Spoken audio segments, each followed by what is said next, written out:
भारताचे माजी सरन्यायाधीश न्यायमूर्ती भूषण गवई यांच्या हस्ते चांदूर रेल्वे इथं ई-लायब्ररीचं भव्य उद्घाटन करण्यात आलं। सुमारे 300 विद्यार्थ्यांना या डिजिटल लायब्ररीचा आणि शिक्षणाचा लाभ घेता येणार आहे।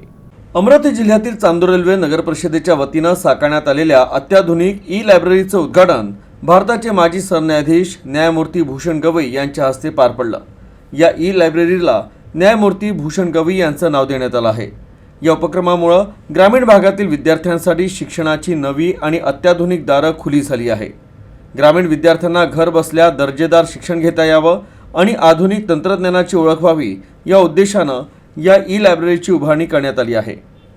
विशेष म्हणजे या ठिकाणी 70 संगणकांची सुविधा उपलब्ध करून देण्यात आली असून तब्बल 300 विद्यार्थ्यांना याचा थेट लाभ होणार आहे। या ई-लायब्ररीमुळे विद्यार्थ्यांना ऑनलाईन अभ्यास, स्पर्धा परीक्षांची तयारी तसंच विविध शैक्षणिक साधनांचा सहज वापर करता येणार आहे। त्यामुळे ग्रामीण भागातील विद्यार्थ्यांच्या शैक्षणिक प्रगतीला मोठी चालना मिळेल असं मत मान्यवरांनी व्यक्त केलं।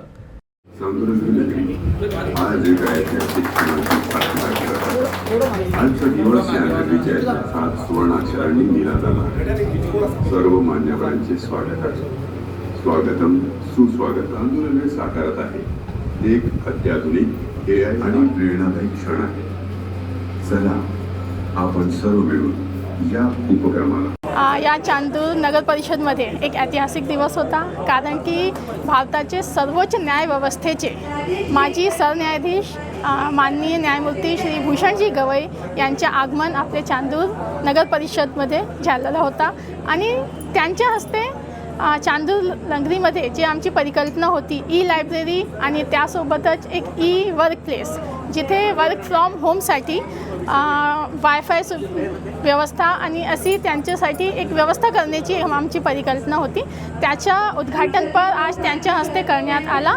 तो त्या परिकल्पनेतून आज आमच्या हा योजना होती एक अशी आणि सरन्यायाधीश भूषणजी गवई यांच्या हस्ते त्याच्या उद्घाटनाला